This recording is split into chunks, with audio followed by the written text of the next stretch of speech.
And welcome to Biscuit Tin RPG, everybody. We're going to go ahead and get things started here in just a second, but we're going to take a tiny little ad break here because I'm super excited. Last time I didn't really have any information because I was in a holding pattern. However, I recently got news that printer validation went through for the first gate, and that means that I've already ordered the proof copy of the physical version of the first gate, and that should get here within the next week or two, just depending on printing times. I don't know how far backed up they are. And yeah, so as soon as I get that, there will be a lot of TikToks. I'm already doing TikToks right now, so if you're not following me, you definitely should because I'm doing little teasers about what contents are in the book. So you can get a little taste of what's in store for everybody when they get their copy. That being said, I'm hopeful. I don't have a definitive date, but within the next couple of weeks as well, the Black Ballad special version should be available to all of those that ordered that as well. We're waiting for an update to come through, and then I'll be able to release that to everyone that backed the Black Ballad and purchased that as an add-on. And that is, I'm going to be honest with you, the number of people that decided to give my little PDF a chance, freaking astounding. So thank you.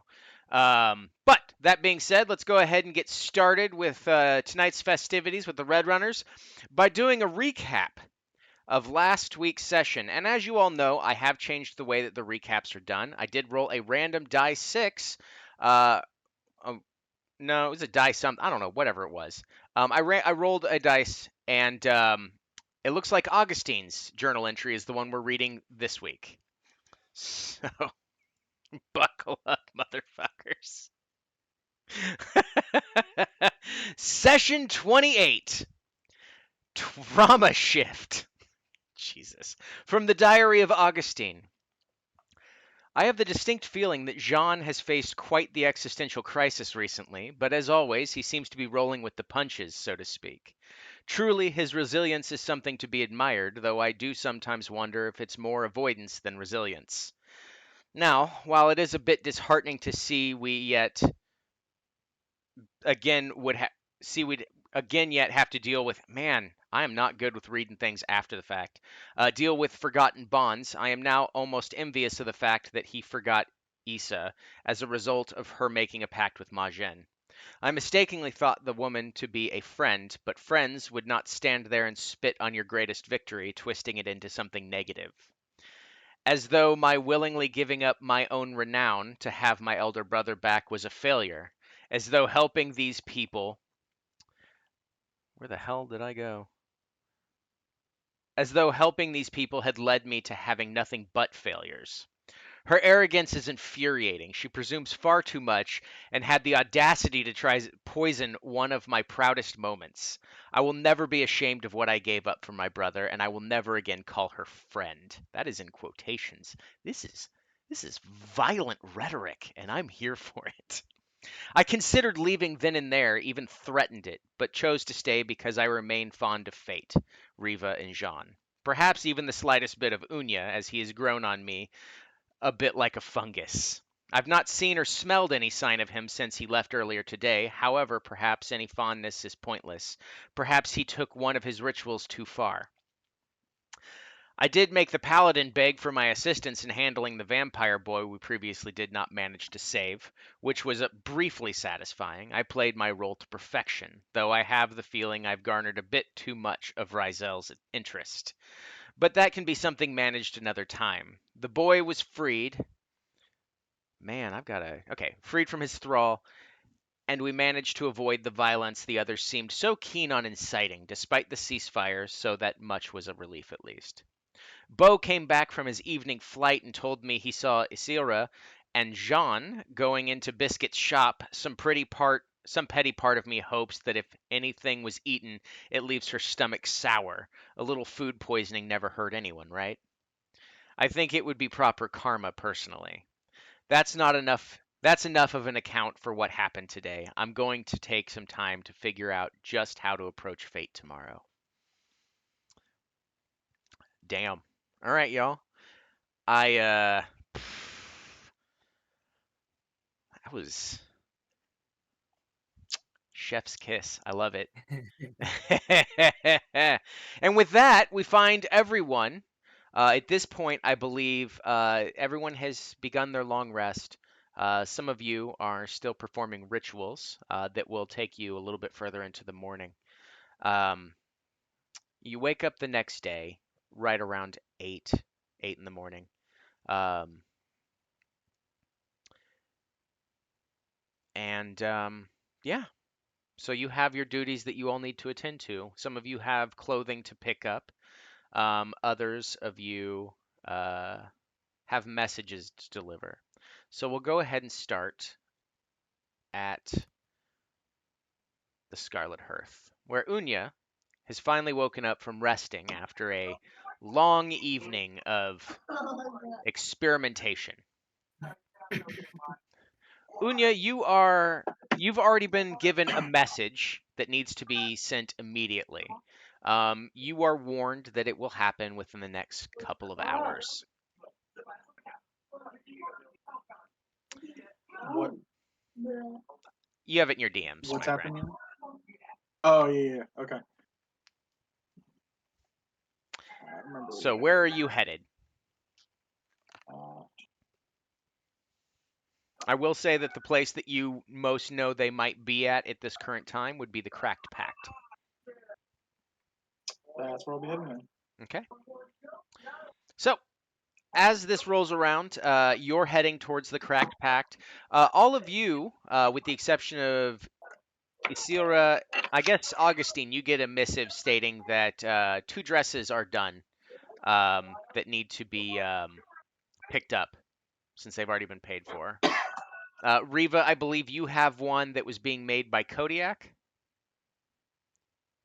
or you picked up one from Kodiak I and think you're having it I tailored. got I think I got one made by Carl. Okay, so I you're did. all going to Carl. All right. So you have 3 dresses ready to be picked up. Carl says, I don't remember who this third one's for, but it's been paid for, so please come get it. The name escapes me. That's not what Carl sounds like. First of all, this is a note. All right? Shut up. Carl's voice goes beyond notes. Okay, Yeah. fine. Exactly. Thank Fine. All right. The people have spoken. I'm not quite sure who this other dress belongs to, but it's been paid for, so, like, come get it. I don't have time or the space. you. P.S. Thank you. Actually, I do have the space, but get it out of here! Augustine will go knock on Riva's door. Okay. I assume, because that's where everyone was staying before. Was that same inn? Yep. Probably. I think it's the one, yeah, you told me about, and I probably just kept staying there. So Yep. So I go knock on Riva's door. come in. What is it? Augustine just opens the door and pokes her head in. We have to pick up things from the tailor. Right. Did you want to go get Isa, or did you want me to go get her? I know you guys aren't having. You guys are not getting along too well. Leave her here. Let her sweat. Okay. If that's what you want. All right. So I guess the 2 of you are going to pick up your dresses. Oh, Augustine is also going to pick up Issa's dress, but she is leaving Issa behind, so Issa does not realize that Augustine is still getting the dress. Okay. So Issa can stress out about it. All right. You say that like I will not show up in the same shit that I've been wearing. Oh, I do love petty parties. If I see Issa before we leave, I'm just gonna message her. We're going to get your dress. Don't tell Augustine I said that. And then Just sitting there with like a half plate of bacon. Thanks. Okay. So you all make your way over there. It takes you about 5 minutes to get over there. Carl's shop, front door is wide open with a sign on the front that says, "Sorry, we're open." head on it. You just see the gnome sitting in the back, facing away from you all, seemingly eating his breakfast. Just looks around, Oh, puts a piece of bacon back on the plate, covers it with a silver platter. you're here for your collections, I believe. Yes. Here you go. I hope this is to your liking. And as I have to go look for what I'm handing you all, because this was required of me. All right. Good. I get to pick the aesthetic I want. All right. Okay. So the first thing he does is he hands Augustine her dress, and it is a very dark blue at the bottom and slowly lightens as it goes towards the top. It has what appears to be starlight seemingly reflecting off of it, and on the shoulders are woven in not necessarily plate mail or anything along those lines, but the shoulders are cut, so the shoulders are laid bare, and I don't know dress terms, so you're all gonna have to bear with me on this. Whatever the hell, a fancy shoulder length piece that sticks up like a pauldron but slightly goes out. Someone is gonna yell at me eventually, like 6 years down the road when they watch this episode, and they're gonna be like, "It's this," and I'm like, "I don't care anymore. That was 7 years ago." Purposely getting the math wrong. It also, as it goes down, you actually see that there is a sash that comes around and a bodice that's been woven into it as well that allows you to cinch it up in the front with what looks like a swirling clasps that go through the front, similar to what a locking mechanism would be on one of those old-timey little like wooden boxes where you just flip it and it goes, except this thing turns. And it's got 4 buttons down the front that clasp together with 2 sashes that hang off the side in this regal, like very shiny but not too overstated silver silk. And it's the same color as the fancy dress pauldrons. That's what I'm going to call them from now. They're dress pauldrons. That's what it is. This is a modification of your robes that you requested. So you know how that works. Congratulations. And at the very top, there is what appears to be an aqua, like it would be aquamarine if it weren't so dark. Maybe a peridot of sorts, a very like emerald colored diamond shape stone set as the brooch that connects to a very short, I'm gonna say cardigan length cape that attaches to the back of it. That's what you are handed, Augustine. Fucking make me describe dresses. Fucking bullshit. Where the hell's the other one? Ah, here we go. Please. Okay, good. Next, you are handed one that you do not recognize at all. You actually are handed what seems to be a very strange dress. It actually has armor built into it. It's legitimately a breastplate with silver coated pauldrons that are dual leveled. One that goes a little bit further down the arm, probably about to the elbow length, but still allows for maximum maneuverability, with a much larger one that kind of accents it, kind of overstated, but simplistically. And it is a red dress that is adorned in the middle, kind of from like the breastplate kind of goes to like right here and covers the front. And about halfway down where the midriff is, there is, you can't tell at this point, but basically it's woven back behind the fabric, the rest of the breastplate, and underneath some of the scaling of said breastplate, because this is fucking magic and I can do whatever I want, is a red bit of the finest silk you've ever seen that goes down and where it would normally be cut off and exposing leg, there are more pieces of armor that go along the side of the leg down to the mid calf section, seemingly looking like there's clasps in there so that they move very easily. Despite the fact that it is metal that is attached to these, they move almost as if they're themselves made of fabric as well. With a oh, what is it? It's with a kind of, it looks like tulle in the way that you would assume that it would feel, but it is also made of a fine silk that is kind of see through, but it's a vibrant crimson that goes further down to the floor. And then underneath all of that is chainmail leggings. You can only assume that this is not for Riva, but is in fact for Issa. Both of them come with what appear to be in their respective colors.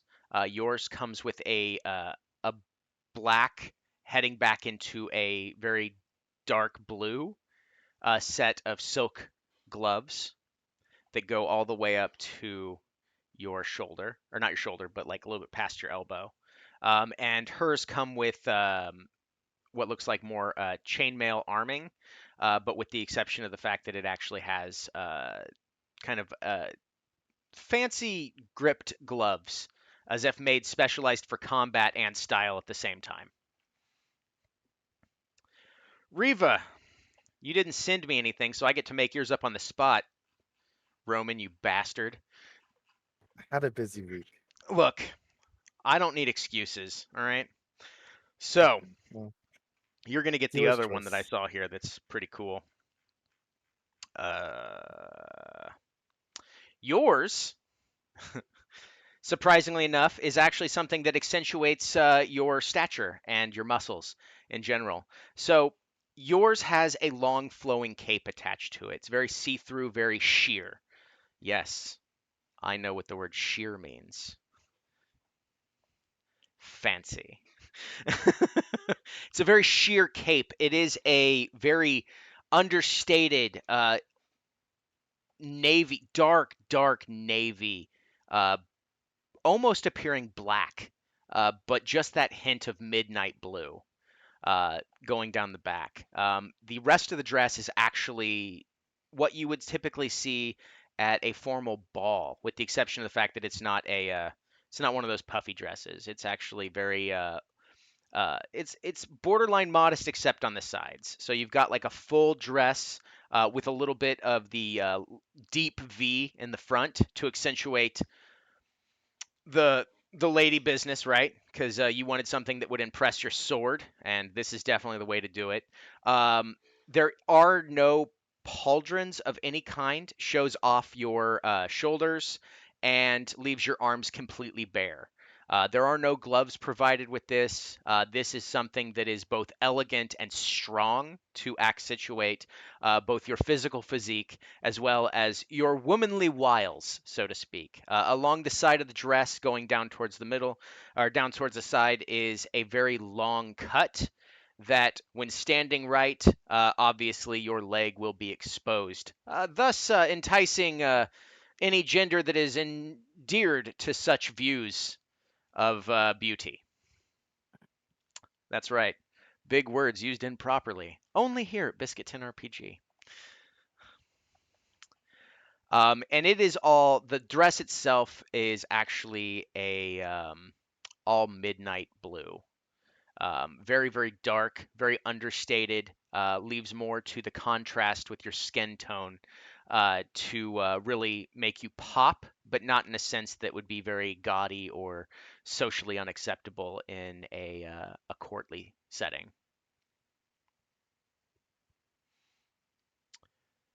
Jean, you actually were gone most of the night having a wonderful conversation. Your clothes come out finally done. You have what appears to be a gentleman's, like think French era, like back in the day, like what era was that? The British military colonizer days, Regency. right? Yeah. The colonizer days back when we were more obvious dicks, right?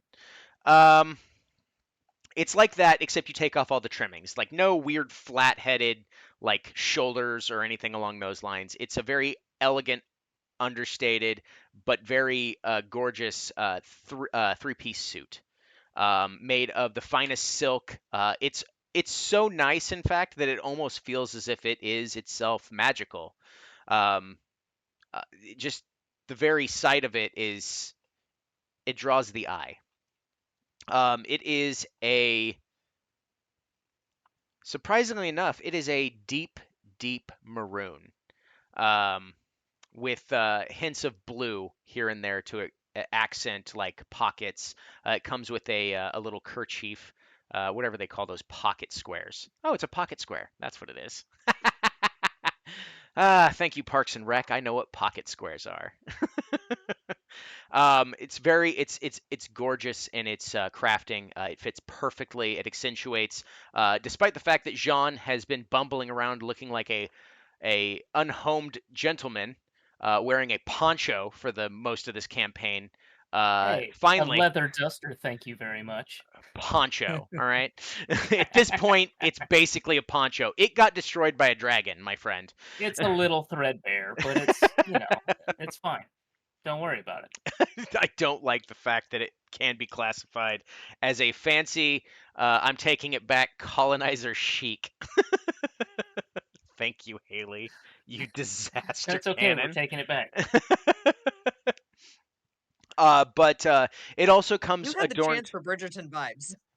I don't watch Bridgerton, all right? And I will not. I heard the story was okay, and then they ruined it with a movie. But it also comes with a rich black scarf that adorns it, flopped over your shoulder.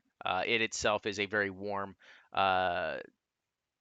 surprisingly warm silk scarf. It seems to be some sort of blend. It almost feels as warm as wool.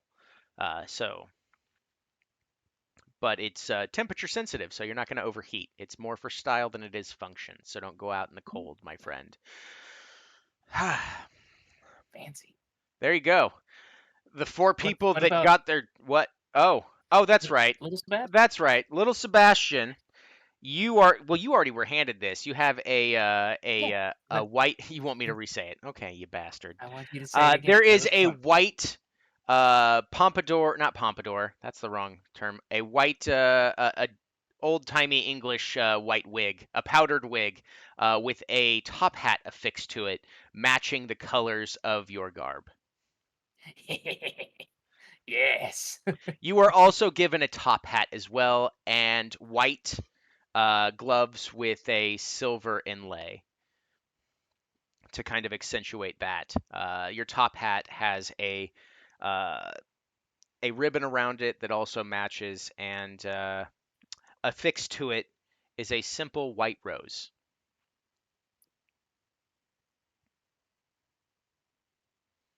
Beautiful. So there's your four fancy people-ass costumes. You three finally make it back around the same time to the Cracked Pact as Unya bursts through the door.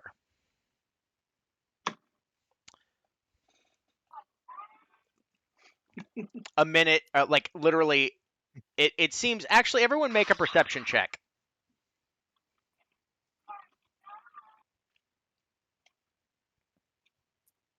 Ooh, that's a cool 12. 25.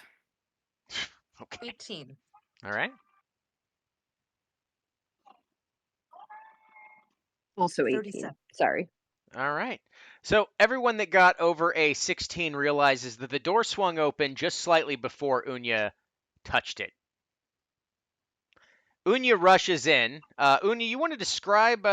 You'll all notice with yours, even Riva with the low one, you still see something that's off. You just didn't notice that particular part. What is up with your everything? So he's still wearing the same clothes, of course, because there's no reason to change for this. But it's his tail is more noticeable. It's a dark blue tendril, and yeah, he's covered in blood right now.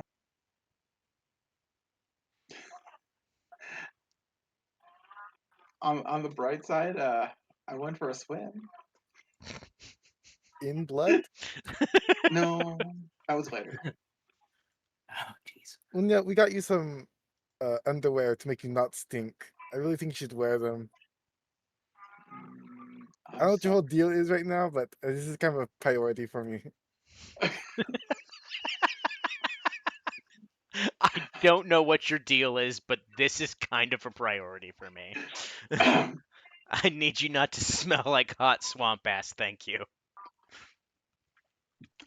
Okay, so And there's our title.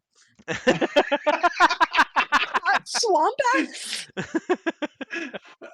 Oh my god. all right, so Unya rushes in, seemingly almost in a panic. Where's the disco? They're currently at it. Hmm. Right Oh, now, that's it's kinda just mild crazy. discontent at the disco. Aw. I'm in physical pain. Physical pain. Anyway. So the, I was told to enjoy the gathering at the king's castle. Why is he mad? Like, are we talking angry or touched? I mean, he's a king. I assume he's touched a lot. Like courtiers gaining favor, ring kissing, like Are the you whole asking what thing. the Mad King means? Yes. It's Dorian. It's referring to Dorians. That is what some people It call him. means like Cool. crazy, like not angry. I don't think he's angry all the time. I guess I don't know him. He might be angry all the time. And we're all aware that it's about to get violent, right? I'm always I about to mean- get violent. So it's, once again, not much surprise. There's No. an area to get drinks in here, right? I'm remembering that correctly. Yeah. Take it back. The title's now Swamp Ass and Violence. Augustine wants to go take a shot. Augustine's gonna go order a shot of something strong. Riva, you said that very calmly, and that made me deeply upset. Very troubling. sorry. Thank I feel like it's, dude. I'm just looking for a fight usually. I know. It was just the way you said it was haunting. But Oh, I'm yeah, sorry, John. let's go enjoy this party. What's up? Where's that I bar? won't start a fight at the party if I don't feel like it's necessary. If it makes you feel better about it. Oh How yeah, about a little this? bit. We can finish fights at the party, but we're not allowed to start them. I will. There's a gray area in diplomacy for beating ass if they start it. Why is But what they like really deserve it though? okay? Isn't there like a little I'm here for leeway that. on it? Okay. Which Can we get back to Then- this underwear thing? Because I'm very Yes. disturbed by that. real quick, do you remember me? Why is this person talking to me? Fair enough.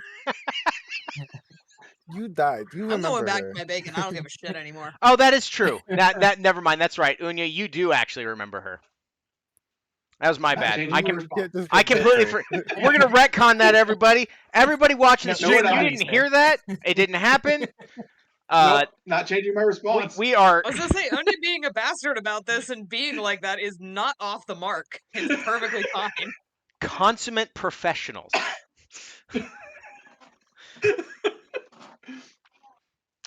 So yes. All right. So about this time, Fate walks into the Cracked Pact with Majin in tow, and Amadon right behind them. Amadon walks up and says, "I will be back later this evening to collect you all for the gala event, whatever this thing is, this courtly meeting." This meeting of a Mad King. Got it. Amadon looks at you out of the corner of his eye. Don't let him hear you say that. I'd never say it in his presence. Anyway, Talk about it. Majin, I That's believe better or we worse? have things to attend to. Majin goes, "Huh, yeah, I suppose we do. I will leave you all to your planning and scheming. I will see you all later. Fate, I'll see you at the castle." And Majin and Amadon walk out of the cracked pack. You all have about 6 hours before Amadon is set to be back. So I'm gonna go ahead. Augustine, I know you had something you wanted to do. Fate actually walks up to you all and says, before we all kind of finish getting ready for the evening, I myself also need to get ready. I've been thinking over, the power that's been given to me, and I think I was correct when we were in the well. I think the unfortunate side effect here is that these two warring factions are not going to stop, and I think the best way to handle that is to take some of the burden off of Dorian.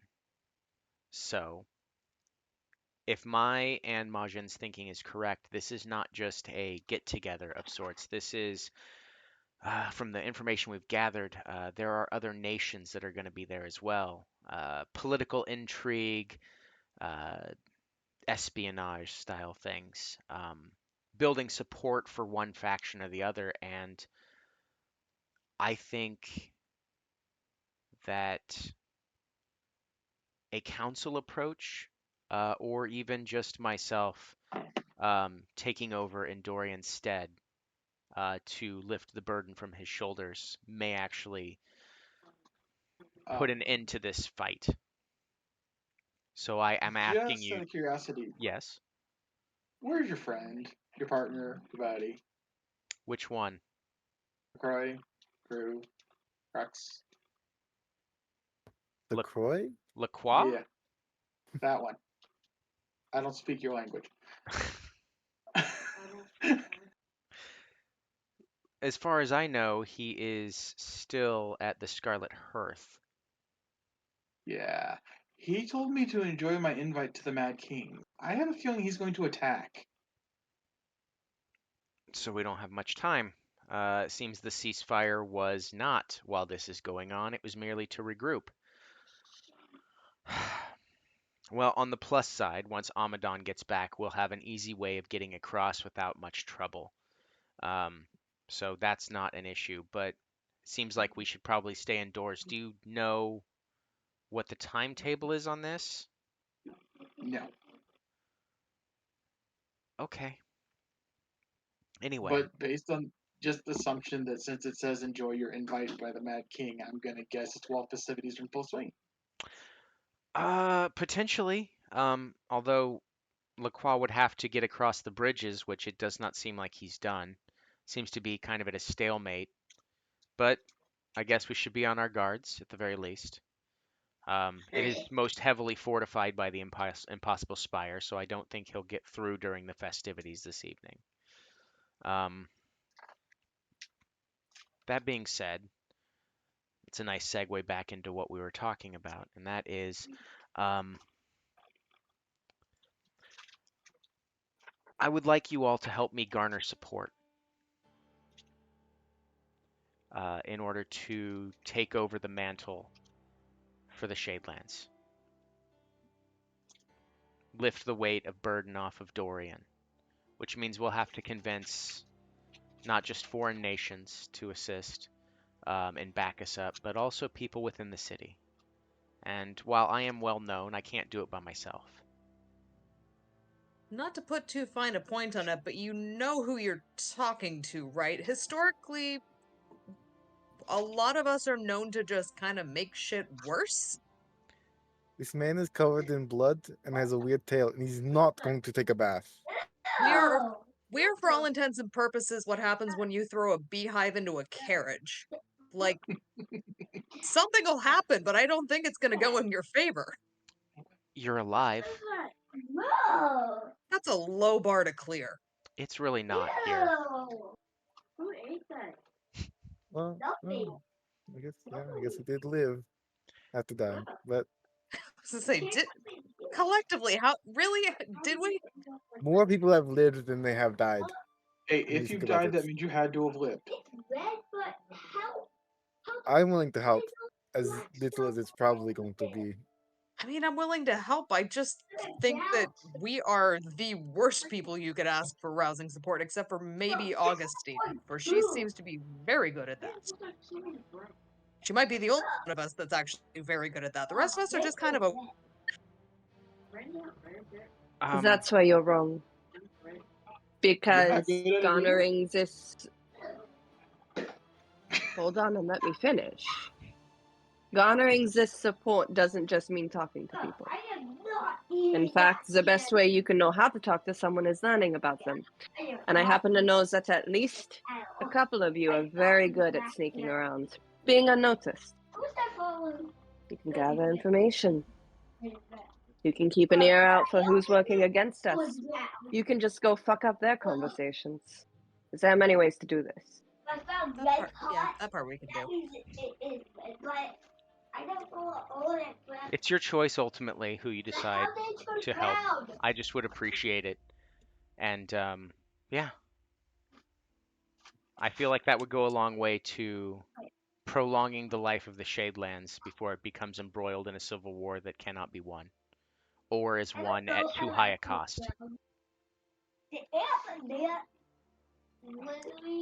I'll let you all ponder what you want to do. And she reaches over and grabs something you didn't notice before, is a bag, kind of a clothing bag, and walks over to the barkeep and throws down a coin. It's handed a key, and she walks up to a room on the top floor. Why did she put? You think she's gonna change her color scheme or just her clothes?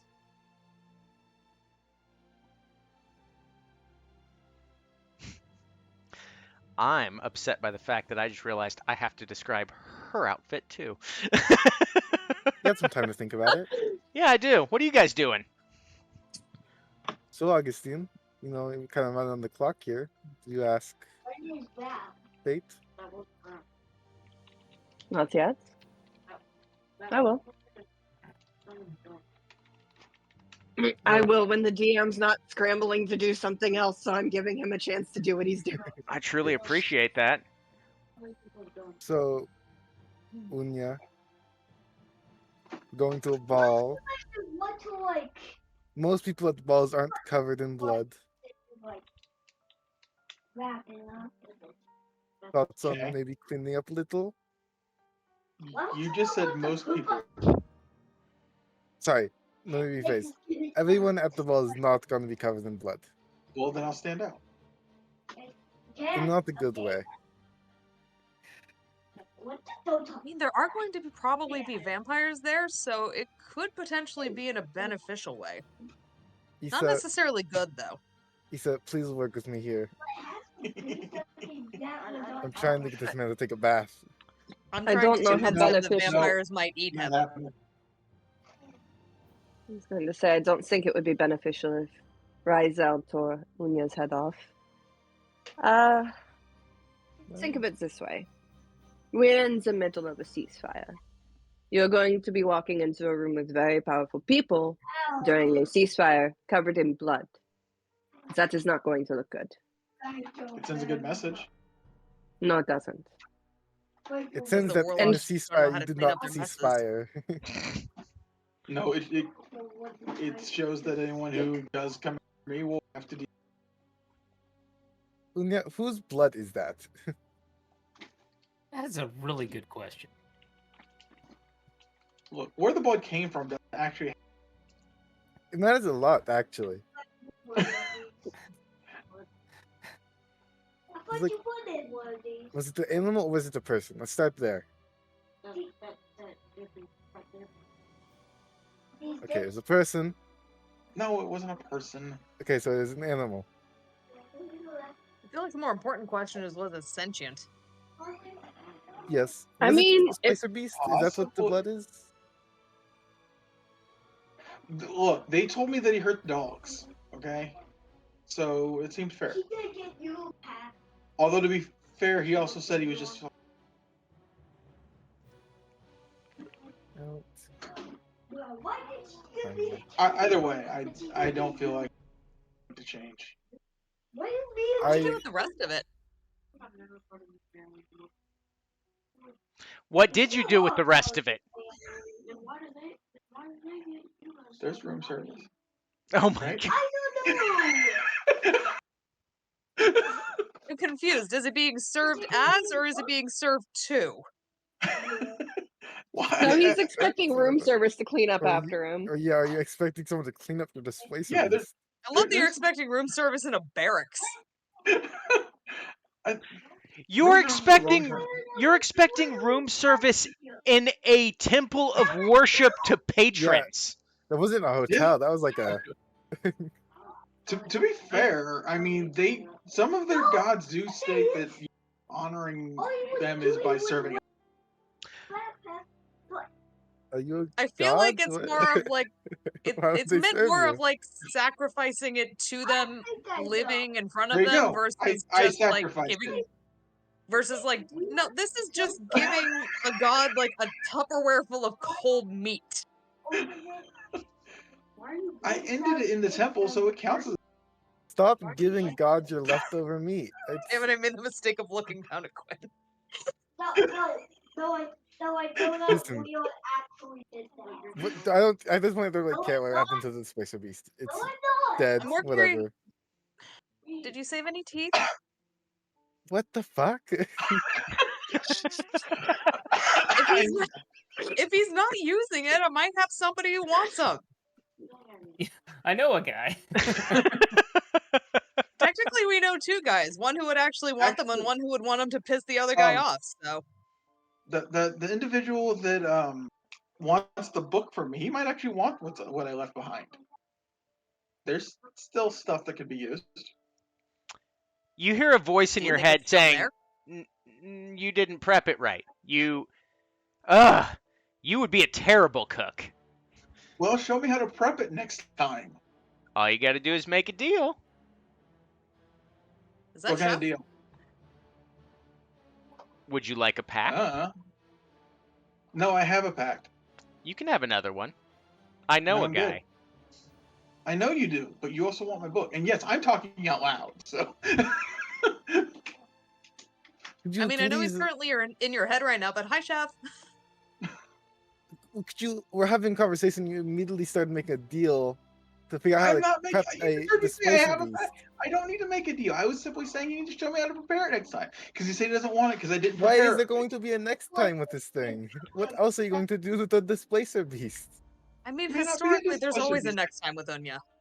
This is true. Ooh, This is not have Just ideas.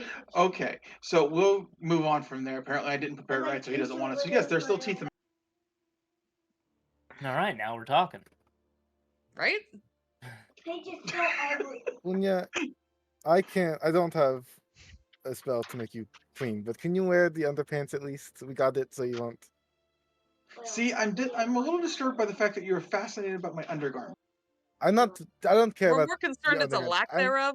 But this is these so ones ugly. are magical. They will make the smell not be as bad. Just in general about you. The blood won't be as It'll still be blood. It'll still be blood, but they don't smell like death everywhere you go. So it's a I little. don't smell like death. You sound But like a the fresh. bartender behind just looks at you and goes, "You smell like death crawled up someone's ass, died, came back out, someone resurrected it, it crawled back up, and it died again." He's all the way at the bar and he smelled you. Unya. I'm We're at the gonna door. just long stare at that bartender and fling him a gold piece.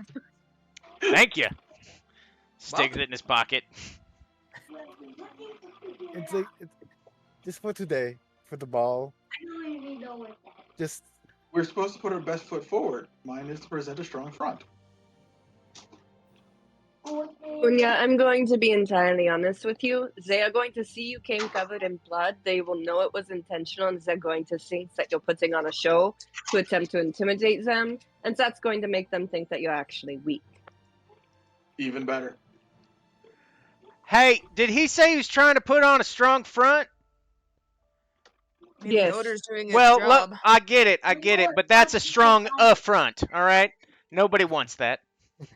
Hey, Jean will flick him a gold coin. I should have been a Take him, like, bard. literally hand over fist.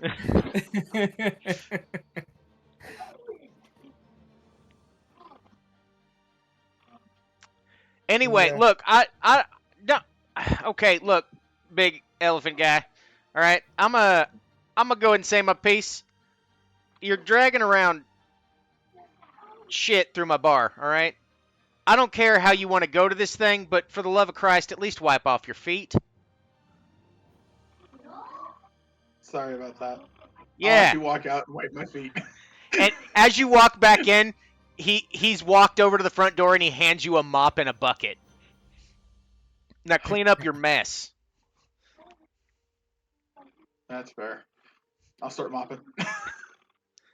I'm probably gonna have to prestidigitation his ass, like, right before we get there. Just at the last second to not give him a chance to get dirty again. Look, I Pretty don't go out of my way to get dirty. I just don't like to take a bath. You just don't go out of your way to get clean either, and that's kind of the other part of the problem. it's just it's been like, at least 2 weeks while we're down there. Then coming up and then not doing anything about it. And then you killed a displacer beast. None of it's good. All right. So you're all watching Unya mop the floor. Augustine's going to head upstairs Okay. and go to knock on Fate's door. Okay. We used to be Inside, one you board hear game. her just say, "Just a moment," and you hear a click on the door, and you hear walking away from it. Come in. Augustine will go in. You walk in, and you see Fate kind of, who normally doesn't fuss with her hair or anything. She's very much a warrior through and through. So she's got a very simple, like, elegant likeness to her hair. It's been brushed out a little bit, but still very much in that, what's the word for it? Battle chic, right? Not quite helmet head, but definitely back and pinned, so it doesn't get in her face. You see she is wearing what appears to be a gown that is made with burgundy and maroon ombre silk that parts in the front to reveal a silver 3D lace. The underlying fabric is a blue and purple taffeta. Metal filigree decorates the top of the dress and the underbust, created matching filigree shoulder caps, and swags of chain drape over the sides of the arm and back. There are gems in teal and green that are added into the filigree and the 3D lace, the metal kind of things that are on her shoulder and around her bust.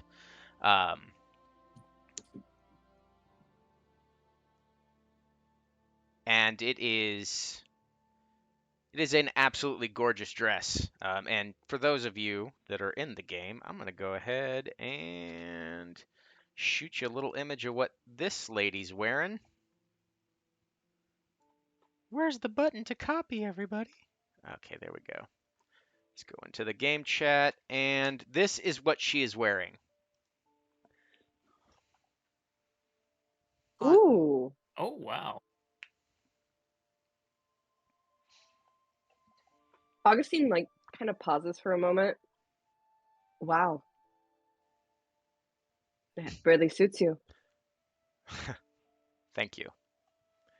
I figure if I'm going to be trying to put a good foot forward and garner support, I might as well dress for the occasion, considering the fact that the person in charge is not one for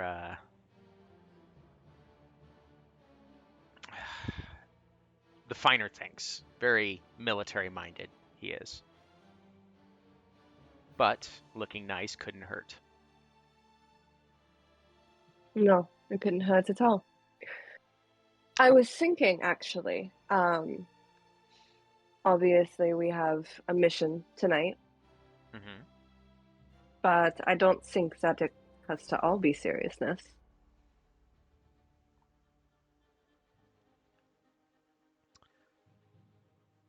I'm gonna roll insight for Fate to see if she understands and gets what you're getting at. She's a very sharp minded individual, but it has been a while Who's since Fate? anybody but Lacroix has made a pass.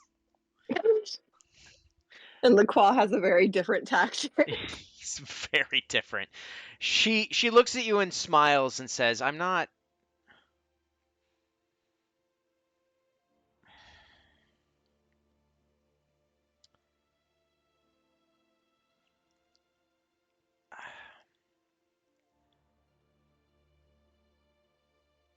I'm not sure what you mean.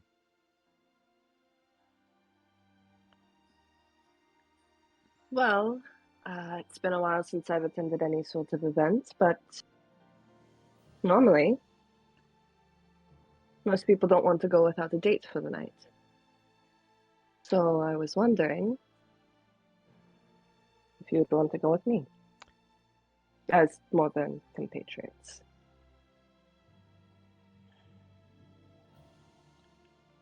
Okay, so as you all know, Fate has a.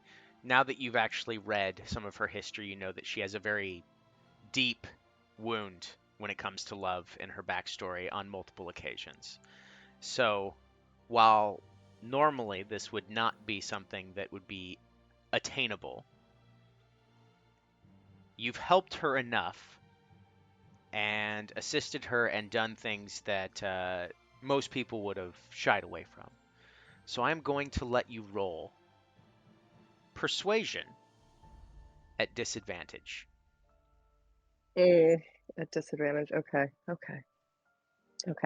I have a plus 18 to persuasion. Wonderful. I have Okay. set the DC accordingly.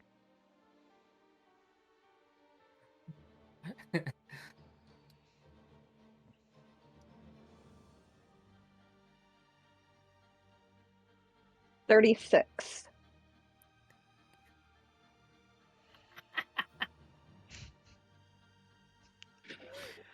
Fate, for the first time since you've seen her, has a. She looks not like the warrior maiden that you've seen on the battlefields, but there's a slight blush to her cheeks as she looks down. She smiles, looks up, and says,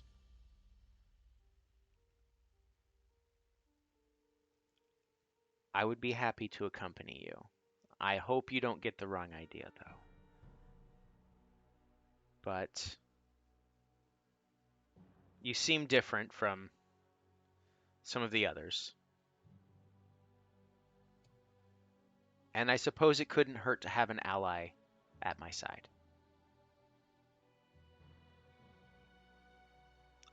I will accompany you as your +1.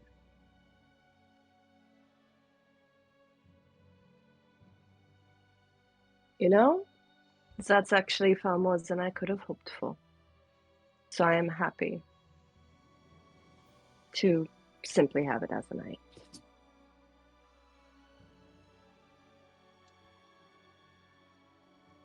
She smiles and looks back, getting the rest of her jewelry and placing it on. And she says, "Was there anything else that you wanted to talk about? Any questions?" Does she have any necklaces or anything she's trying to put on? She has a bracelet that she's currently fiddling with. She's very dexterous, obviously, and roll insight. How dexterous is she? That is not a question for this family show. Wait, we've been at family show ratings this whole time? I mean, there's certainly families that are present, I suppose. 24. You see her. She's after kind of asking this question, she seems a little bit more flustered with what's just transpired, but not to the sense that she'd be unable to do this manually herself. But she seems to be playing a bit coy, trying to get this on. Augustine will reach out a hand. May I? She holds out her wrist. And she'll go to put it on her. I'm sorry, my dog is chewing on me. Stop it. She'll go to put it on her, and as she is, because Augustine's not a very tall woman. She's like 5'6"-ish. Right. So I believe she would look up at Fate, correct? Yes. Fate is around 5'8", 5'9". She's going to play into that. She's going to look up at her from like under her lashes and say, I hope you know no matter what, I do still want to be your friend. And I'm very lucky to have an opportunity to spend an evening with you.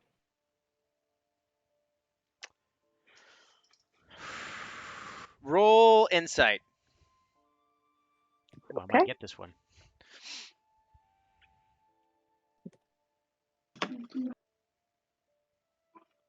$29. Not getting this one. All right. You see her. She almost manages to hide the blush creeping up her face again and looks away. And she says, I too wish to remain friends after all this is over. Augustine will just kind of lean down, press a kiss to the back of her hand. I'll see you later. And we'll turn and exit. Very bard-like fashion. There is no sound, just a slow closing of the door behind you. And that is the last you hear from Fate, at least in terms of where you all are going to be. So you have exited Fate's room, and I assume are walking back downstairs? Okay. Augustine's probably leaving soon to get ready because I'm sorry, that's a process when you're a bard. All right, so that took about 20 minutes. What were you all doing for that 20 minutes? Still trying to convince Unya to put on underwear? Probably. Gotta get him clean somehow. Why? Could just get buckets of water. Just gonna douse it. Someone make a deal with a freaking patron to clean Unya. Don't have the spell for it, but if someone had create water. I It'd mean, be I a have lot full easier. person, and Augustine has prestidigitation. We could just like strong arm this. Yeah, but I Augustine has to touch what she's cleaning. I don't know if she wants to do that. By the Valid way, point. you did get my message, right? What Unya's Oh, no, I was really engrossed in a scene. I'm sorry, I was running a game, Q.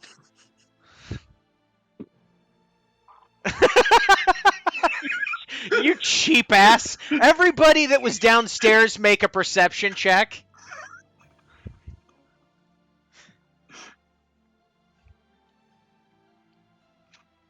I crit, so it's 25. 26 for Jean. All right. 28. You all see that while Unya is pretending to mop, the entire time, every square foot of this, prestidigitation, prestidigitation, prestidigitation, prestidigitation. He is cleaning the floor with magic. I mean, it's getting done, so.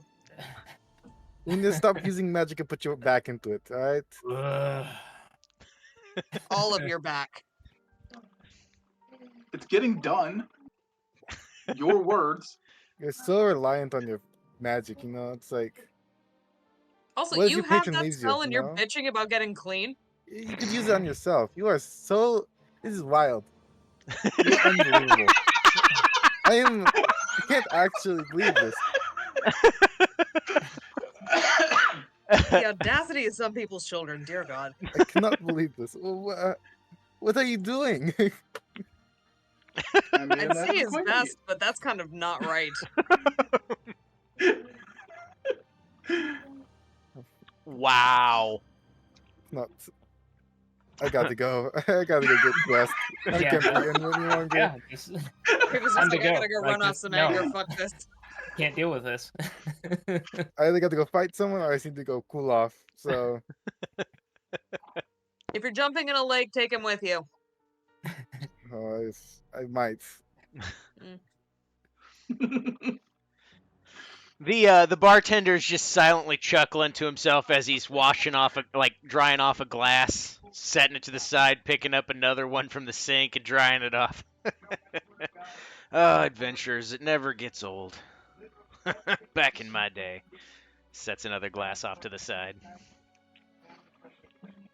Was he an adventurer before? Did he stop when he took an arrow to the knee? No, that was Frankie's dad.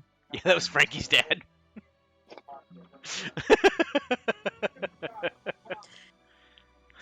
But Frankie's dad was referring to marriage. The wife said, "You better stop, or I'm gonna leave." You better stop, or I'm putting that arrow in your knee slowly. Oof. Whew. Ligature wounds. All right, so Riva, Isira, and Augustine are all going to get dressed. John, I assume you're going to be doing the same? Yes, Okay. I suppose. That, I assume, because they're very intricate styles of clothing, you want to get everything just right, etc., is probably going to take you until you get picked up. So, Unya, what are you doing with approximately the next 4 hours? I'm gonna go talk to Biscuit.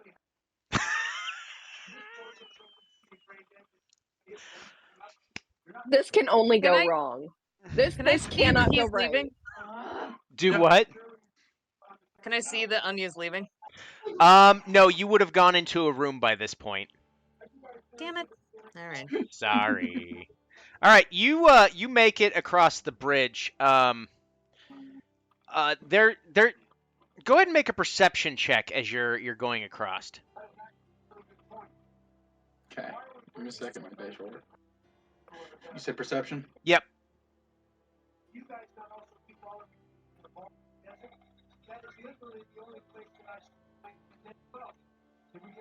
$11. Okay, you don't notice anything. Perfect.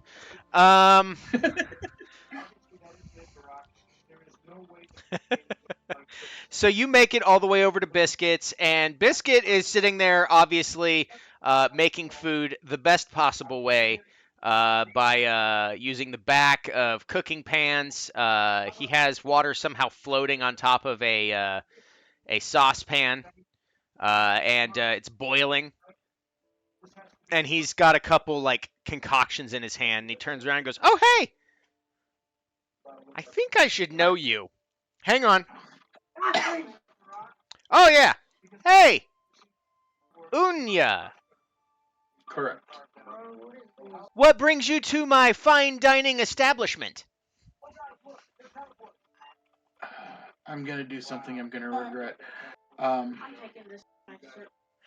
As you say that, Biscuit literally stops what he's doing, turns around, puts his hands under his little kobold chin, and just stares at you with love in his eyes. I need to make a deal with your patron. I just don't need my party to know. Oh, you want to make a deal with the chef. He goes by both. Anyway, what do you want to say to Jeff? I first of all will return his book. Biscuit looks taken aback. He goes, "Oh, okay. What do you want in return for this?"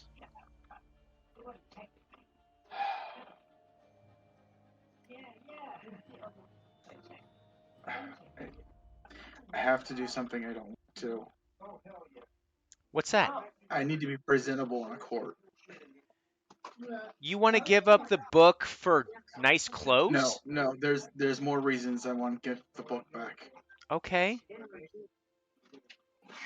That wasn't part of why I want to make the deal. Okay, I'm listening. And so is he. So giving the book back is because I need to end this curse before I do something worse. Oh. Oh man, it happens to everybody. Just happened to you a little bit sooner. Interesting. And behind you, you hear the tapping of a stick.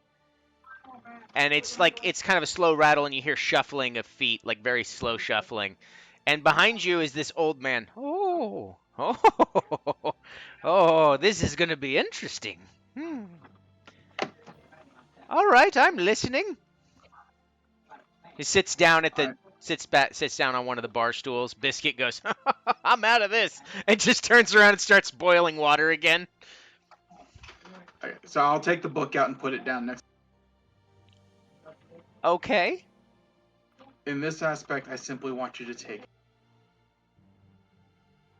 And I'm assuming you want the curse removed too. The need to perform more. Yes, Okay. but I don't want the knowledge of the rituals taken. Ooh. See, that's rough. The reason being, is that you can't perform them without the book. The book is inherently the magic that lets the rituals work. Is there a way I can do them without needing? No. I mean, you could try, but I created this for fun. Then the next logical step would be, can the book become part of me?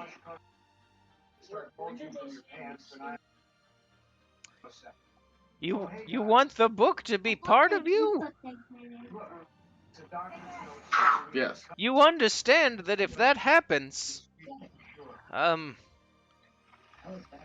there's no breaking the curse if it afflicts you again, right? So the curse is a necessity. No, the curse is not a necessity. However,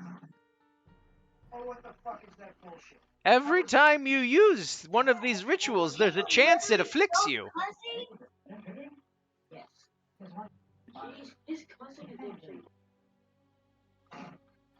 I don't want to give up the knowledge that I've been gaining, but everyone seems hesitant to let me keep it. Tell you what.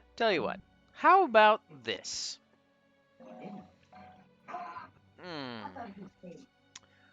I will let you keep one piece of the knowledge, with no drawbacks, at the exception of the one built in.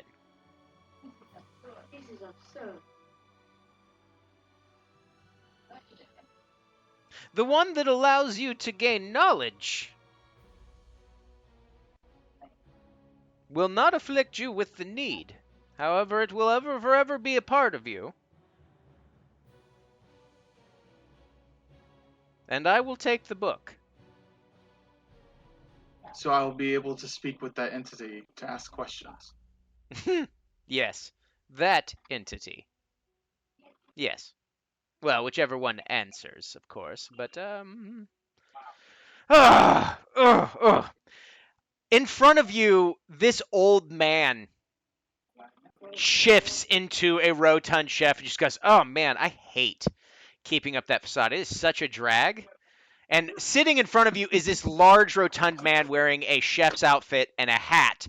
However, it's not up, it's off to the side, kind of like tilted, like, he's cool. Askew. Yeah. Anyway. Yeah. I'll take the book. That I'm willing to do. Okay. All of the other downsides of that particular ritual will apply. You understand this. I'll accept that. Okay. Was As there long as anything I'm else you wanted? No longer need. Yeah, the other part is less of minor. Apparently, my party is offended. Don't like to bathe. and we're going to some royal gala. I've been in search of something that can allow, outside of obviously my newest edition of my displacement, to make me more resistant to being hurt in a fight. I can't use the typical arms that everyone else wears. Right. So it may not come from you, but maybe you can point me in the direction of somebody that can. Oh, I can absolutely offer you anything you want. The only thing here is, so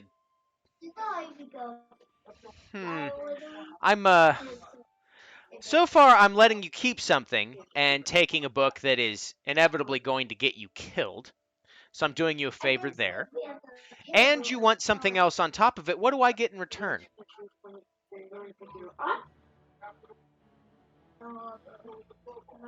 You made the book to amuse you. I did, yes. So, seeing as how knowledge is what thrive, what if I'm willing to spread word of this book and send people seeking it? I'll allow that in exchange for the knowledge and taking of the book. But the other thing, however, will require something else. Okay. So, for this,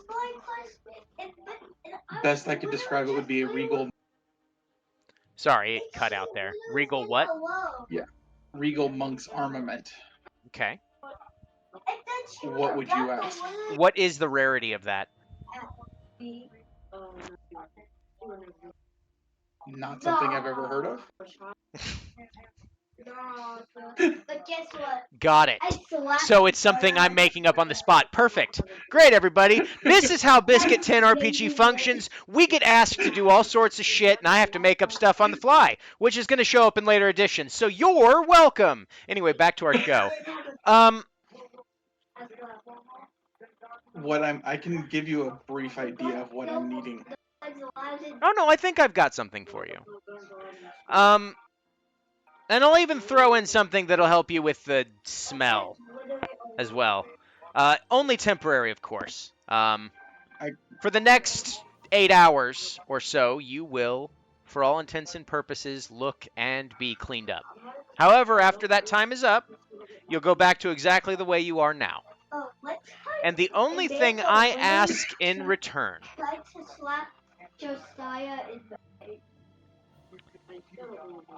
is a favor. And just a regular favor. Just a regular favor. And you have to wear this. And he pulls off of his head his chef's hat.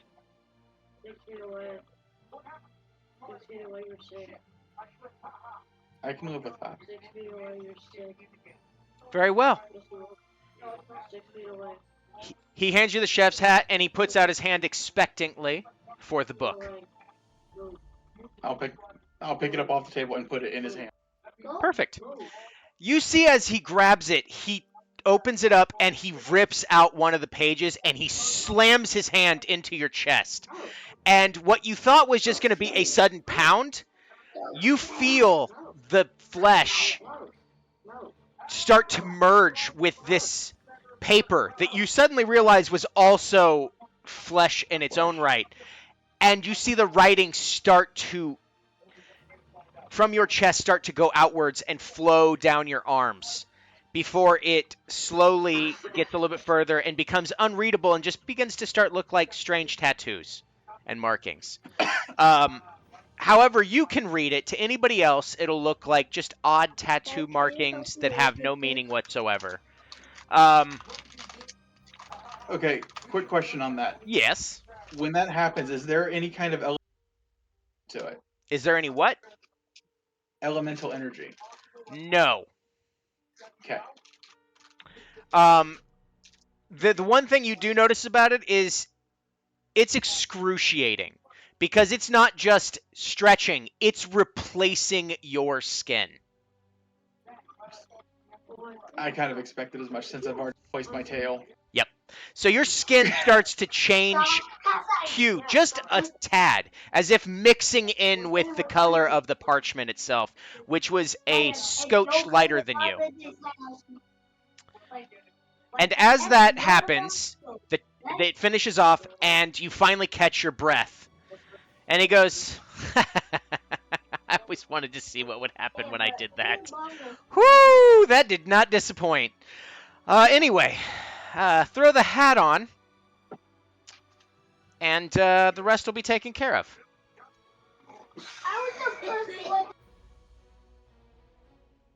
Pain. As you affix the hat to your head, you immediately notice the air is cleaner, everything smells nicer, there's no scent emanating from your body. You are scentless. The blood seems to have disappeared, whether that be an illusion or literal. You are completely clean from head to toe. Your clothing, which may be tattered from all of the fights you've been in, looks brand new, as if you just purchased it the day you got it. Nothing fancy, nothing regal, just decent looking traveling clothes. Okay. And I have this for 8 hours? You have this for 8 hours. It should get you through your little gala. And what happens if a fight breaks out? Is it going to protect me like I asked? That's the page doing its work. Okay. You have resistance to bludgeoning damage.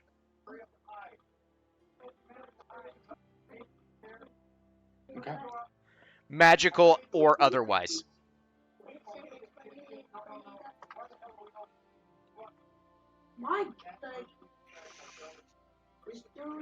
I take Then it I back, will go everybody. to- Sorry, go ahead.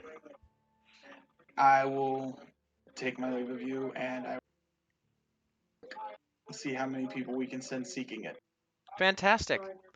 You'll be hearing from me real soon. I'm sure I still owe you another favor. Mm-hmm. Turns back into Thank the you old again man. for the Splicer Beast. If that would have killed a dog, I would have killed you. And he turns back to the table, and as he does, he turns back into the old man and starts talking to Biscuit. Look, I'm going to tell you, you've got to start recruiting more. Biscuit's like, look, I live on this bridge, all right? I get it, I shouldn't be talking back to you, but frankly, at this point, who cares? As you slowly One walk more away question back. before I leave. Oh, yeah. No, I do stop with literally. Yes? What is it? What is what? Your symbol. He reaches into his pocket, which at this point in this facade is literally, he's an old, creaky man wearing what looks like a cloth diaper. He pulls it out, and he tosses you a symbol. And the symbol appears to be a pair of chef knives over a not that one. It's my symbol, man. I don't know what the hell that thing is. I can't remember. The chef's hat. The chef's hat in the middle with the snake eating Ouroboros? itself. Yes, the Ouroboros.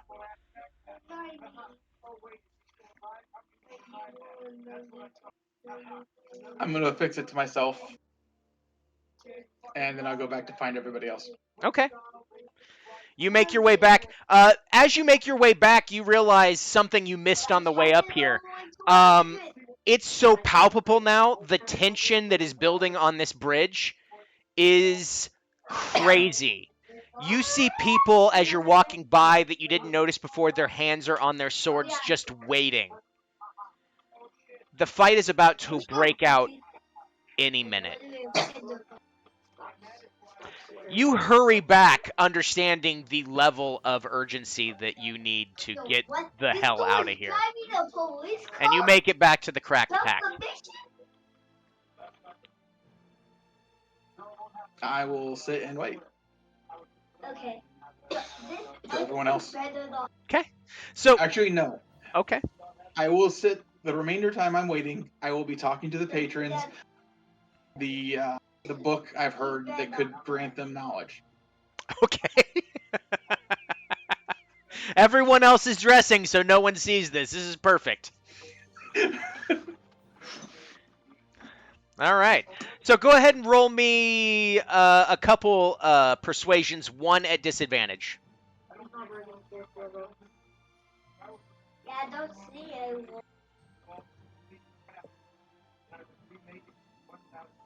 One's at disadvantage because it's the bartender and he already doesn't like Unya. Sounds about right.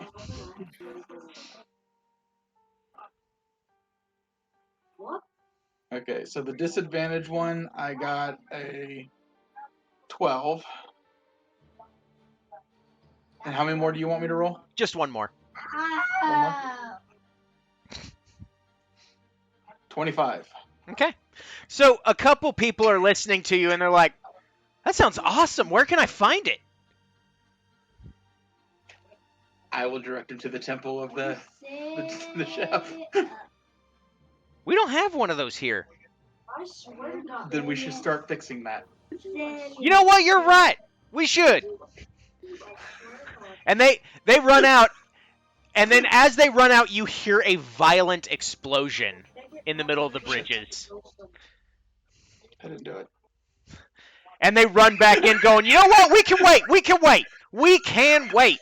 The bartender just looks at you and goes, you are out of your damn mind. Anyway, here's a pint. Knight's hat.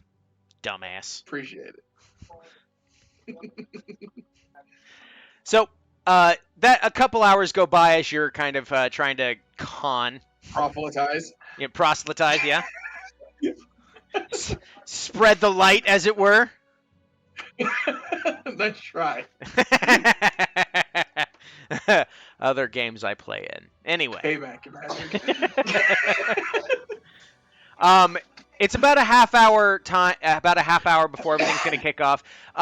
You all have heard. It's in the distance, obviously more towards the Stone Leg Bridge, where a lot of the violence has erupted out. You hear fighting in the distance, and there's the sounds of explosions, spells being flung, everything along those lines. It seems the ceasefire is over.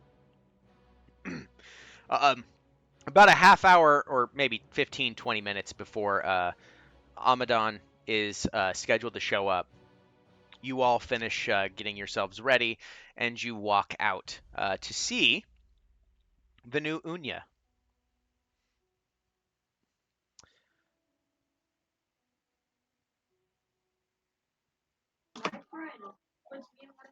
Did I'm you not complaining, bathe? I'm just confused. I took care of the issue. Did anyone else notice the explosion?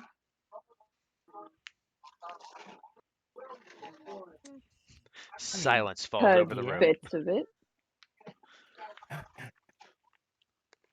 Fairly certain a bit hit our window. Seems the ceasefire didn't last as long as we. I was hoping the party would at least be going before this started. Mm. How are we supposed to get there now? I mean, we have a shield maiden and 2 patrons that are apparently supposed to go with us, so I like our odds a little better. Yeah, I'm not As- worried about our odds. As you say the word Shield Maiden, Fate walks out of a room wearing the aforementioned outfit and walks down the steps. God damn. Along Pick with your god, this, but goddamn. along with this dress, she's also got a elegantly decorated scabbard that seemingly matches the garb itself, kind of built in, and a elegant shield on her back. Nice. Yeah, warrior. As you're all kind of like, damn, all right. Amadon just strolls through the door going, ha ha, whoa. Looks like some people took this seriously, and one likes to cook.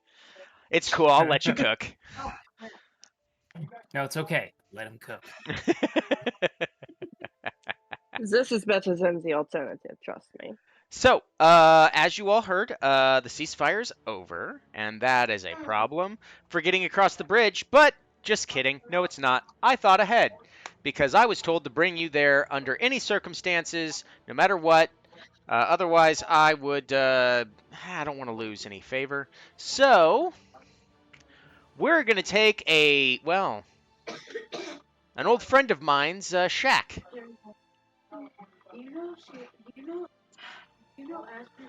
So if you're I all don't have to ready, get turned into a mouse, do I?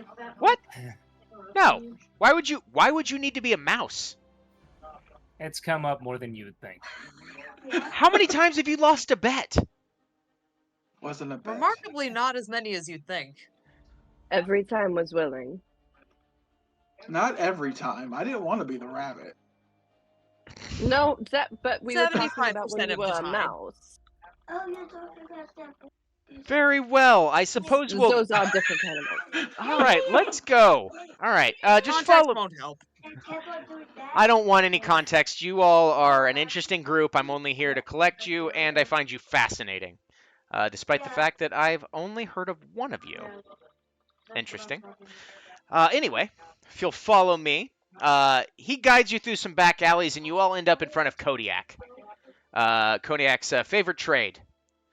Amadon walks in and says, Kodiak, I believe it's time you honored our deal. Kodiak goes, Hey, Jean, how are you doing? I don't know who the rest of you are, but apparently you have friends in high places. Excuse you, he would at Those least know Augustine. He Oh! knows me. Oh, You're that's not- right. You two, too. Yeah. Sorry, it's just memory's slipping sometimes. Anyway, And we are dressed So is the fancy accent. as can be. Well, most of us. You said as can be. That's accurate. You know what? Yeah. You got me. as you're all kind of bickering amongst yourselves, I'm not gonna have you roll for this, but you see him lift a hand and place it on a picture behind him, and he twists the picture just slightly, and he whispers a word. None of you really understand it. It seems to be in a language that's foreign entirely, and that's it. He goes, "All right, we're here. Now get the hell." Oh, that's right. Sorry. I done effed this entire scene. Let's go ahead and go back. Sorry, everybody. I got stuck in Southern gentleman mode. Minus the gentleman. Shut your face, you stupid bastard. Anyway, yes, we will honor our deal. Let me do the things. Wibbledy bibbledy, whatever the hell he said.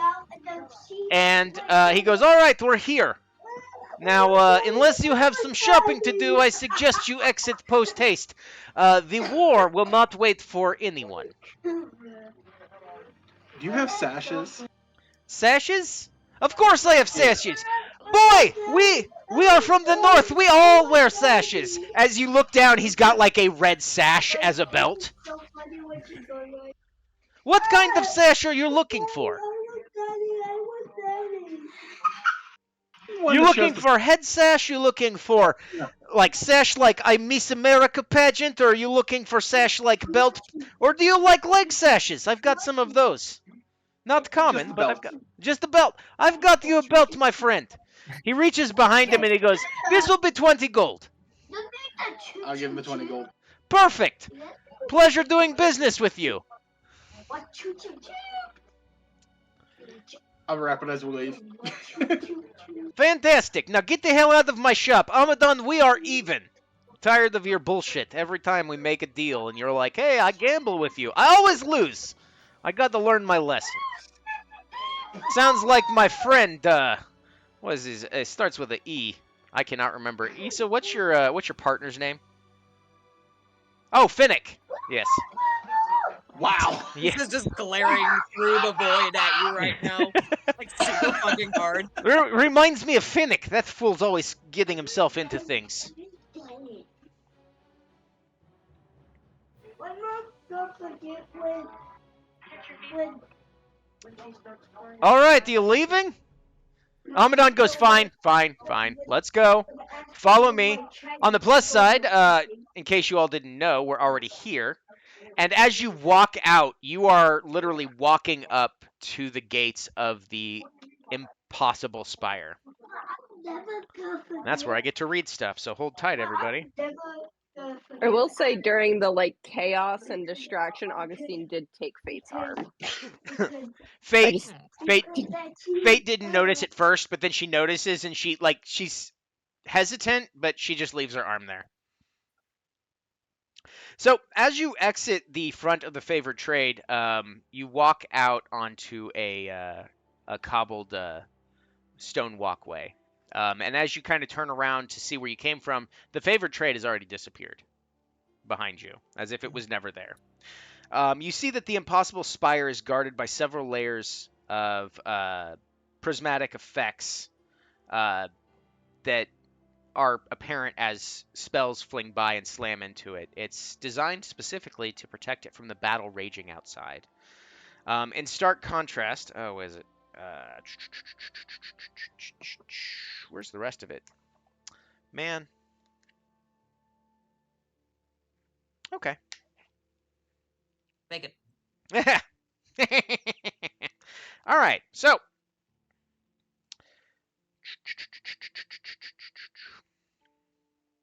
right. So as you walk up, whilst you might all expect that the sentry stationed at the spire may cast wary or even hostile glares toward them, you notice that the guards appear surprisingly relieved to see Fate. The past several days, the king this is explained by Amadon, that over the past several days, the king has demanded audience of many, even the opposition, for them to hash out what is happening. So much has changed in the short time that you've all been gone.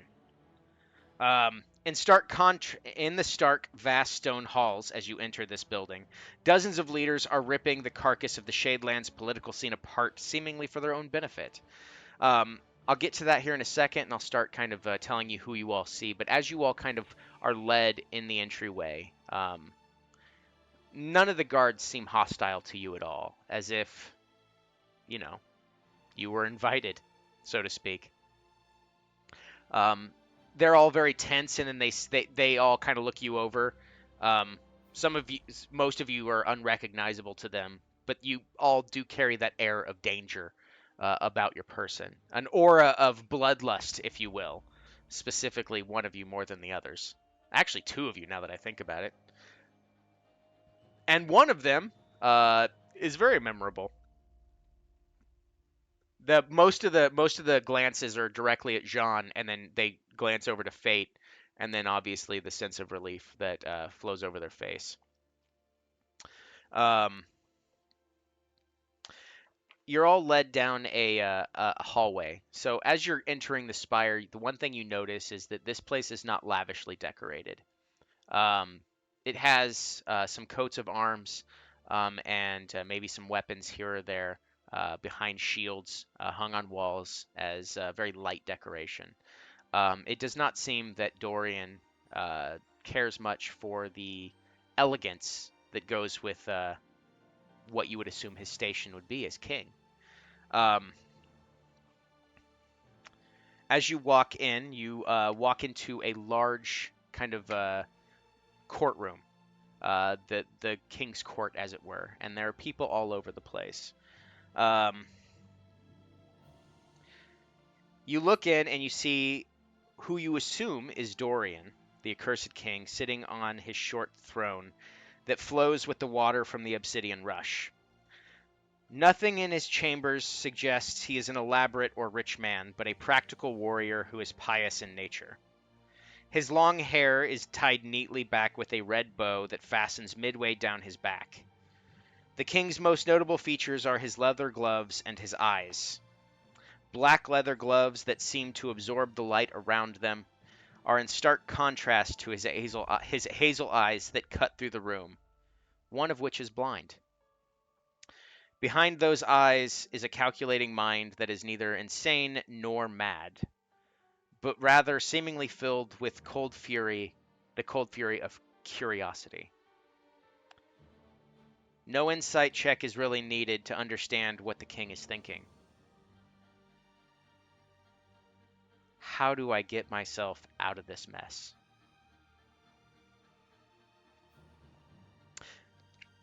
Fate looks at you, Augustine, and says, I'll be back a bit later.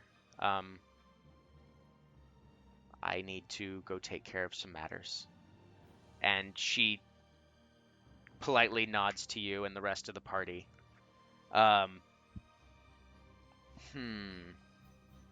Give me a high or low there, Augustine. Actually, give me a heads or tails. Let's do that way. I've got a fancy dice for Ooh. this. Tails. As she lets go of your arm, her hand lingers on yours just a tad longer than is expected. And she turns away and walks, and as she walks down the stairs towards the court, a bard heralds everyone's entrance. This bard is a human male that has one of those very bardly horns, so to speak. The now entering Fate, Shield Maiden of Yonkath, protector of warlocks, severer of bad deals. She politely nods to the bard and walks in to enter the fracas of the many people that are thronging, I think that's the proper noun, this throne room. And one by one, you all enter. So what's the marching order for who's entering first?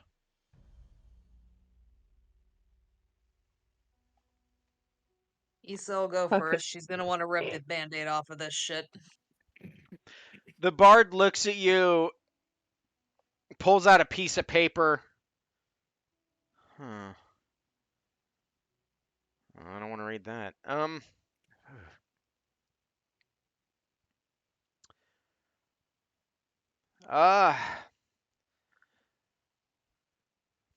Paladin Isilra, Slayer in the name of the Fiend.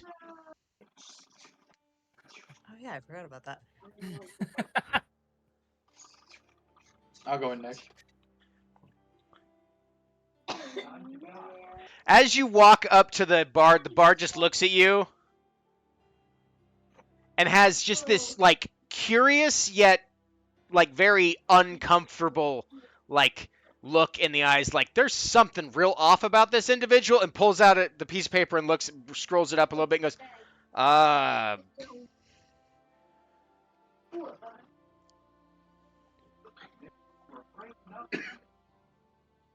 what?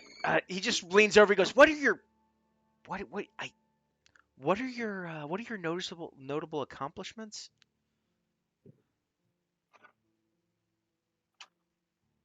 Herald of the Chef.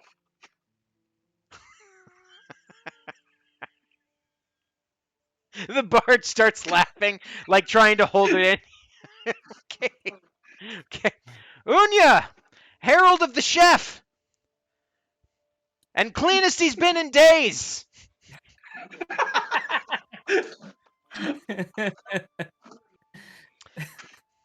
And he smiles at you and lets you pass. Who's next? Oh, Jean will go next. Jean Valgris, warrior of unknown origin, spiker of mines, layer down of his enemies, wearer of trinkets, just starts looking at you. Creator of adjectives. No longer wearing the drab.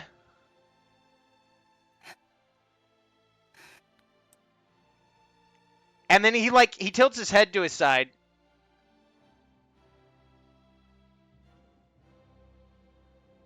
Child of the lost.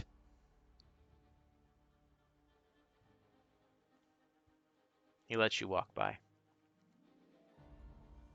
As Jean walks by, he leans over and is like, I'm going to have to talk to you about that last one here in a little bit. Okay. All right. Got dose I'm more. surprised you were mad that. I'm a little surprised that you didn't say that he didn't announce little Sebastian. Oh, he wait, hold on. He grabs your hand. He's like, I got one. And his smooth-brained friend, savior of Jean's mind, bringer of joy, strange plant creature, Lil Sebastian. You forgot to say most perfect boy. Just tack that on. At the end, it'll be fine. You gonna pay me for that? Oh, God damn it. And he slips him a gold. Most perfect boy, Little Sebastian. Take that off my character sheet real fast. All right. We got Riva and Augustine. Who's going next? I can go next. Okay.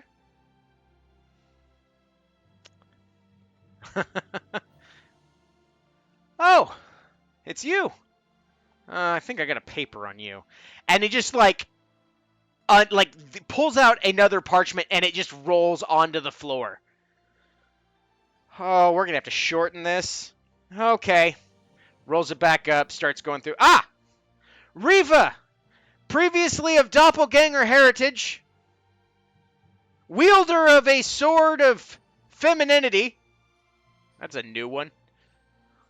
Lover of all things sharp and dangerous. I don't write this stuff, you know. This is magic paper.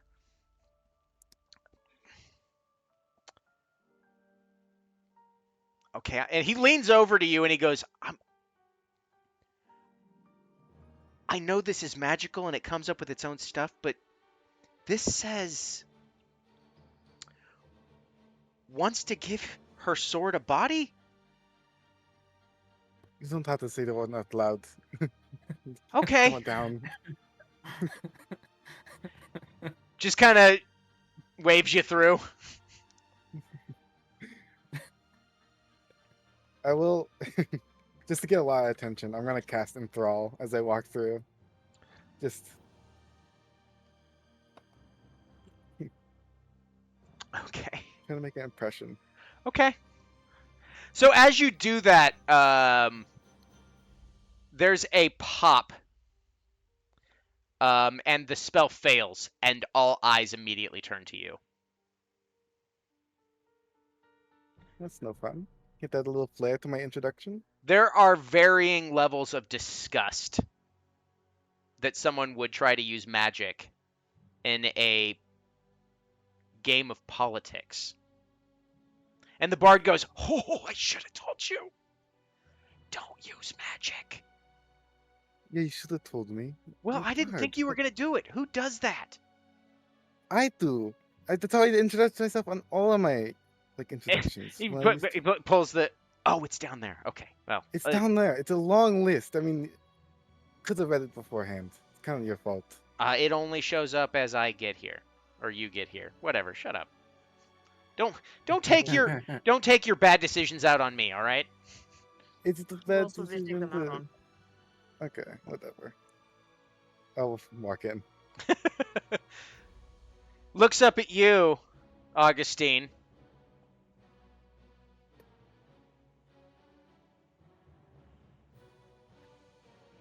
Interesting.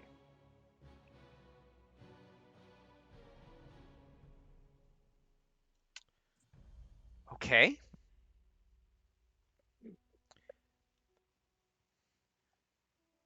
Augustine Chevalier, savior of lost brothers, a bard of once great renown,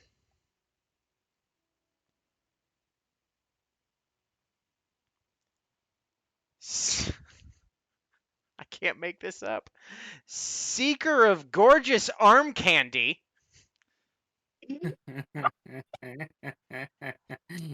and what's this? Not nearly as good as her brother. Oh. He just looks at you like, Just I like, know where the paper came from. Sorry, he told me to. As he says that, your brother Elliot walks in and goes, "That's right, dear sister.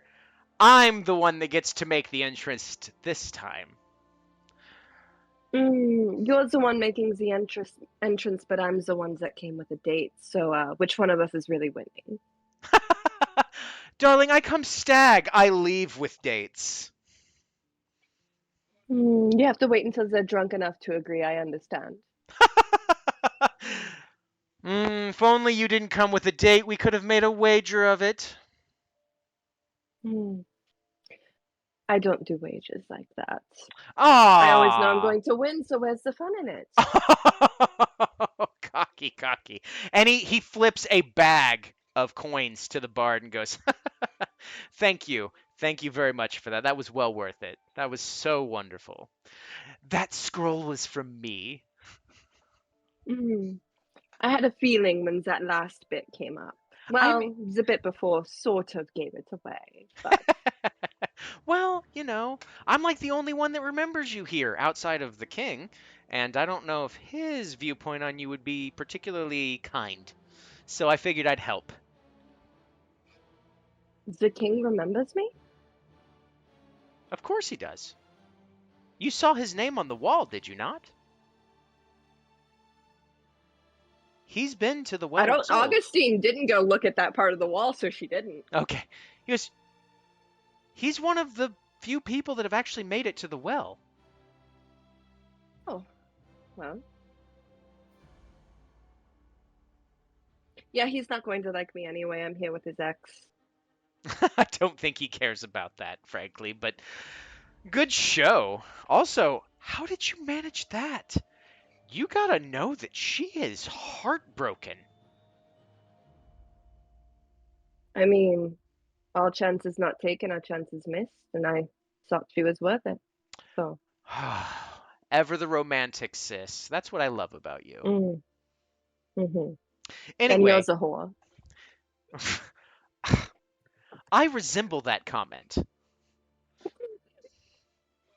Anyway. Augustine Oh no, go ahead. actually Like wants High to like School Musical, but forcibly he's take his charming. arm the way any younger sister is bound to do to an older brother, like forcibly take his arm and just go, "Also, for the comment on my introduction, you get to accompany me down into the main area." So, Well, hold on a second, sis. I was also gonna help as a way of repayment. Chuckles, my name is Bradley.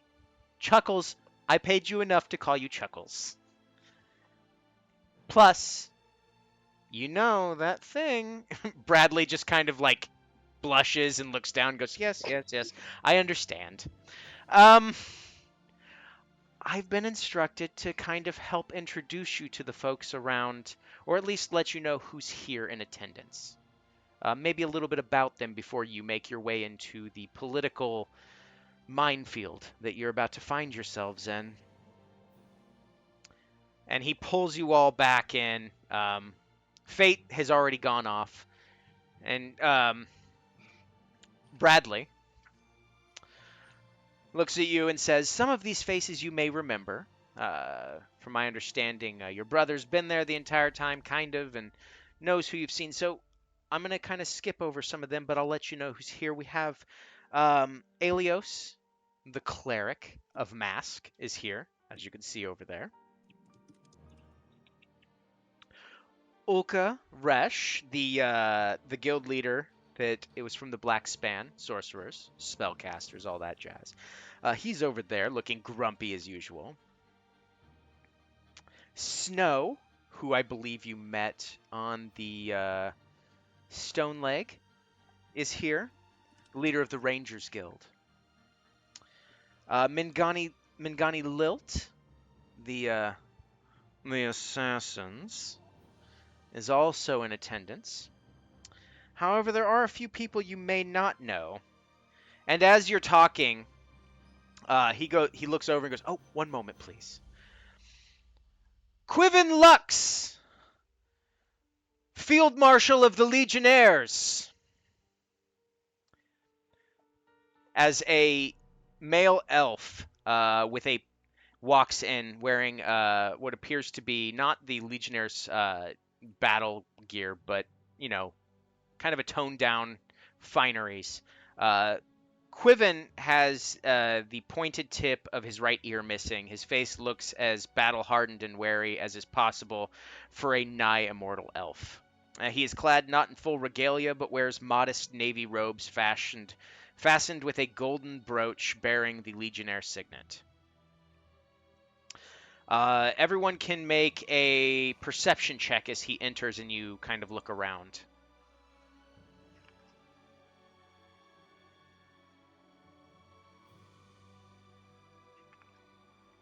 I rolled a nat one. 25. Okay. 31. 14. Okay. 11. All right. I blame being. Blame being clean. All right, so anybody that got over a 13 will notice that when Quiven's name is announced, Fate immediately turns around and has a look of, not outright shock, but confusion on her face. And Quiven begins to slowly, nod to the bard in way of thanks and starts walking towards Fate. It's not a fast walk. Fate seems to be in the middle of a conversation and is finishing it up. And as that's happening, the bard looks back at you and goes, there are a few more players here that you might need to be aware of. There's Torrid Lightmaker. He's a Calden kind, the representative for the Republic, for the Rustic Bloods. They're the loose collection of rural communities out in the wilds. There's also Millicent Canterfield. She was, until recent events, she was the Berserker for the Scarlet Hearth. Obviously, Master Ridgewell Beckett from the library is here. There is Arfan Shimbach, a male dragonborn. He is the leader of the Brutes Guild here in Yonder. I put that one. There's Vywin Leonas. She is the Vice Admiral of the Iceborne Imperium, a country not far away from the Shadelands. They've taken an interest in what's going on here, so they've sent representatives.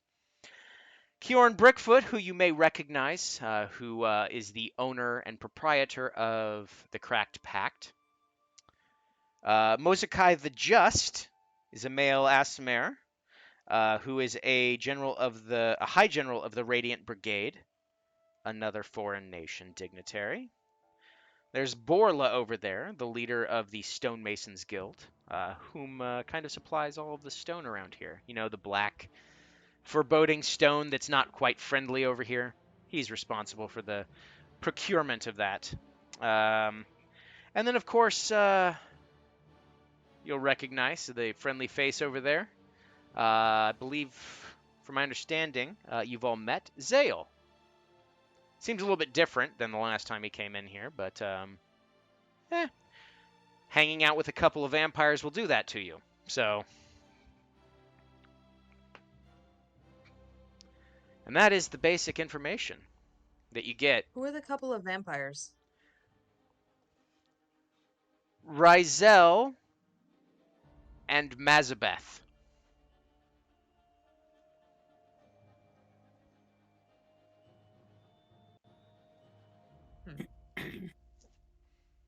You're welcome. So, Dick. as the bard just says, I believe our business is done, and Elliot just looks at him and goes, "For now, I'll see you later." And just goes, "Sis, I'd love to stay and chat, but I've got to mingle. We all have things to do." Mm-hmm. Deals to make. Don't make anyone angry, please. Not until later in the night. Darling, I don't make them mad until I leave in the morning without saying anything. Ta-ta! And he just Seven kind of- of wanders yeah. off. So, as Also, I want you to know I took as good a notes as I could during that, and I fucked up like 4 different names and missed some descriptions. So you're gonna have to go over that later. that's fine. I will absolutely get you all a list again. But that being said, before we close out for the evening, Quiven walks directly up to Fate, and she meets him about halfway between where you are all and where she was.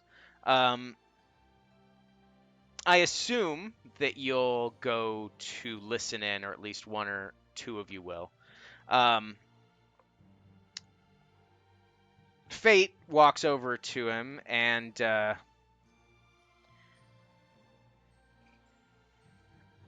she goes, "What? I'm surprised to see you here. I didn't think that Lacroix would send someone." And Quiven just looks at her and says, "Look, I'm not really here for anything like that. I still support the Knight Captain because I support his cause, but he seems to have allowed himself to be consumed by personal feelings of rage. I'm kind of concerned that he's no longer making the best decisions for the long-term well-being of our people." And he looks at her and very seriously says, "I was a warlock bastard doing bastard things before Lacroix was even born. But I left that life and followed him because I believed in him. I believed in his cause. I mean, I still do. But the fact is, I will be here, the Shadelands will be here, long after his short human life is spent. Someone has to ensure the safety of the people."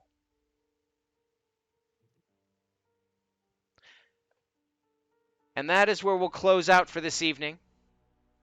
Come back next week as the gang enters a game of political chess. Will they back who they say they're going to back? Will they betray? Will they cause mayhem? Or will some of them just make bad decisions? All that and more. Same biscuit time, same biscuit channel. That's right. I stole that, and I'm not even ashamed of it. Either way, everyone, please join us again tomorrow at noon Central Standard Time for City of Illumination as, once again, we make other terrible decisions, only this time I'm not letting people make decisions. I'm making some of the decisions. See y'all tomorrow, everybody. Have a wonderful night, and we'll see you next week for another episode of The Red Runners. Ta-ta!